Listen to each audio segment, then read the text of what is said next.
Assalamualaikum warahmatullahi wabarakatuh. Halo semuanya, kembali lagi di channel aku, Iqbal INS, di mana channel ini akan membahas soal-soal seputar CPNS. Gimana teman-teman? Apakah belajarnya tetap semangat atau makin menurun nih semangatnya? Semoga teman-teman makin matang mempersiapkan diri untuk menghadapi tes CPNS tahun 2024. Pada video kali ini kita akan melanjutkan pembahasan soal tes wawasan kebangsaan dari video sebelumnya di part 1. Ini kita di part 2. Jadi kita akan membahas soal nomor 6 sampai dengan soal nomor 10. Oke, nggak perlu berlama-lama lagi, langsung saja kita menuju ke pembahasan soalnya. Kita mulai dari soal nomor 6, lanjutan dari video sebelumnya. Sebagai seorang nasionalis, Insinyur Soekarno mampu membaca kelemahan nasionalisme dengan pendekatan agama yang tidak bisa berkembang dengan baik. Hal tersebut membuat Bung Karno membentuk sebuah organisasi pergerakan nasional dengan nama. Nah, untuk menjawab soal ini tentu teman-teman harus banyak membaca referensi-referensi mengenai perjuangan Indonesia ketika di zaman penjajahan dan setelah zaman penjajahan.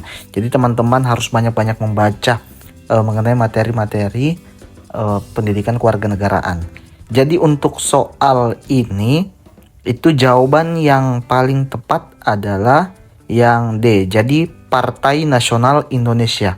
Nah, untuk teman-teman tahu, berawal dari kesadaran untuk menyikapi kelemahan nasionalisme, pendekatan kesamaan beragama dan berkeyakinan, Insinyur Soekarno itu mendirikan sebuah organisasi yang kita kenal dengan Partai Nasional Indonesia.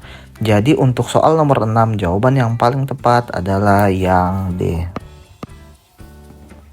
Selanjutnya soal nomor 7, kejelian pendiri negara dalam mengonsepsikan Pancasila sebagai dasar negara dilandasi dengan semangat nasionalis dan wawasan kebangsaan yang tinggi.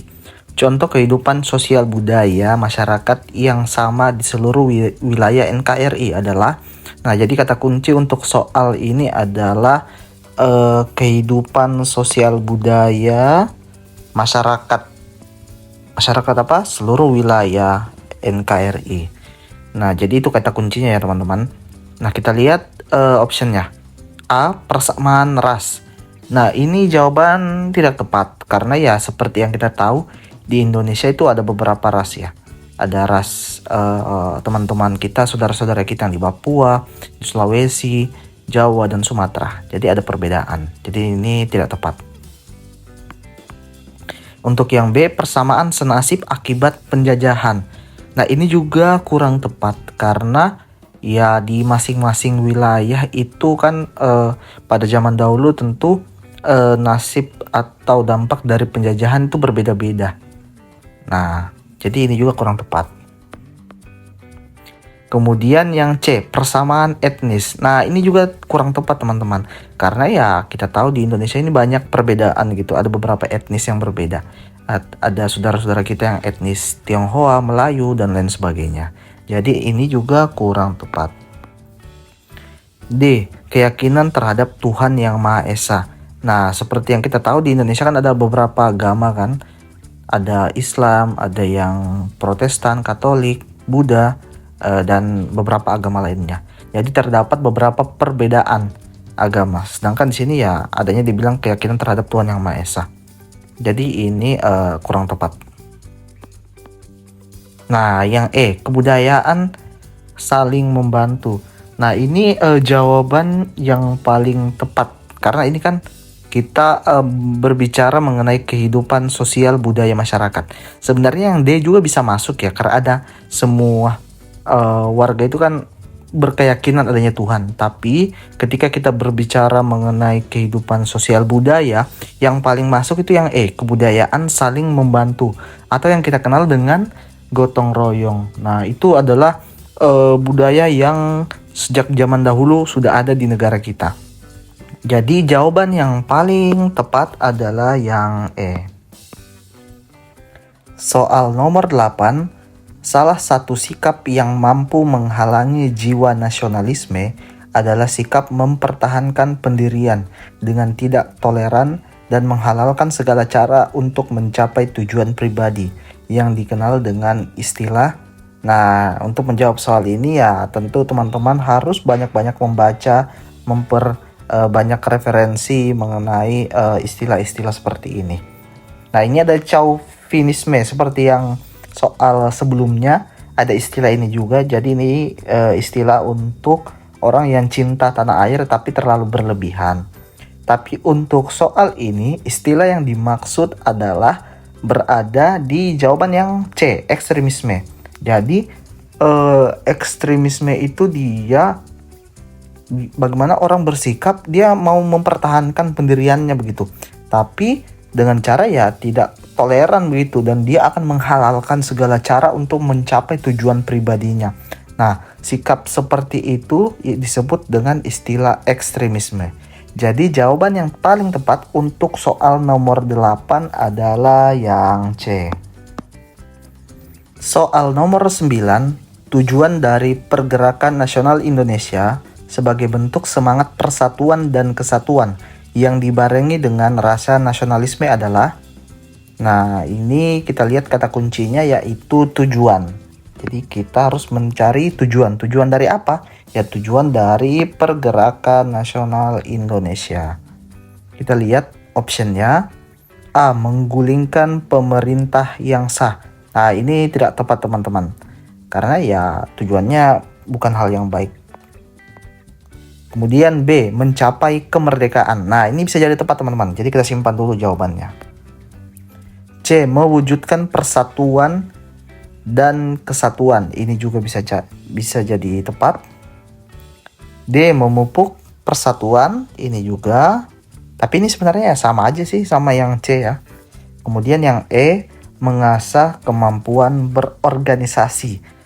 Ini tidak tepat teman-teman, karena didirikannya Pergerakan Nasional Indonesia itu hanya bukan sekedar untuk mengasah kemampuan berorganisasi, tapi ada tujuan yang lebih jauh lagi dari itu. Jadi ini tidak tepat. Nah, kita lihat option yang kita simpan B, C, dan D. Jadi untuk tujuan sebenarnya dari Pergerakan Nasional Indonesia yaitu dia untuk mengusir para penjajah teman-teman, dan juga untuk mencapai kemerdekaan. Jadi tujuan utama pembentukan organisasi ini itu hanya dua, untuk mengusir penjajah dan untuk mencapai ya kemerdekaan ya kan pada saat itu. Jadi teman-teman harus banyak-banyak membaca untuk mengenai soal-soal seperti ini. Jadi jawaban yang paling tepat adalah jawaban yang B. Soal nomor 10, nasionalisme atau rasa bangga dan cinta terhadap bangsa Indonesia juga merupakan cerminan dari nilai Pancasila, tepatnya sila. Nah, untuk menjawab soal ini kita lihat kata kuncinya di sini yaitu cinta terhadap bangsa. Nah, ini utamanya nih, bangsa Indonesia. Nah, ini kata kuncinya teman-teman. Jadi untuk menjawab soal ini kita harus betul-betul menganalisa yang dimaksud dalam soal ini apa sih. Nah, kita lihat jawaban option A, sila pertama, yaitu ketuhanan yang Maha Esa. Nah, apakah ketuhanan yang Maha Esa ini berhubungan dengan cinta terhadap bangsa Indonesia? Saya rasa kurang tepat. Jadi kita silang.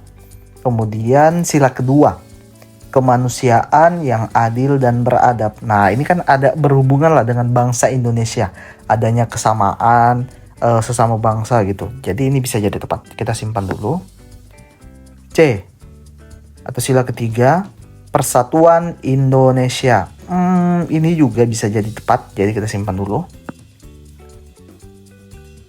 Sila keempat, kerakyatan yang dipimpin oleh hikmat kebijaksanaan dalam permusyawaratan perwakilan. Nah, ini agak kurang tepat teman-teman, karena ini kan berbicara tentang masalah adanya musyawarah dan lain sebagainya, bukan berbicara masalah bangsa Indonesia. Jadi ini kurang tepat. Kemudian yang sila kelima, keadilan sosial bagi seluruh rakyat Indonesia. Ini juga kurang tepat teman-teman. Nah, jadi untuk option yang kita simpan, sila kedua dan ketiga. Dari dua option ini, menurut saya yang paling tepat itu yang sila kedua, kemanusiaan yang adil dan beradab. Karena sila kedua ini mengajarkan warga negara Indonesia untuk bangga dan cinta kepada bangsa Indonesia yang telah memiliki derajat yang sama tentunya dengan bangsa lain. Jadi tidak ada lagi perbedaan derajatnya. Jadi jawaban yang paling tepat untuk soal nomor 10 adalah sila kedua atau option yang B. Oke, mungkin sekian dulu untuk pembahasan soal kita pada video kali ini. Kita akan lanjut pada part selanjutnya atau part 3. Terima kasih sudah menonton video ini. Sampai jumpa.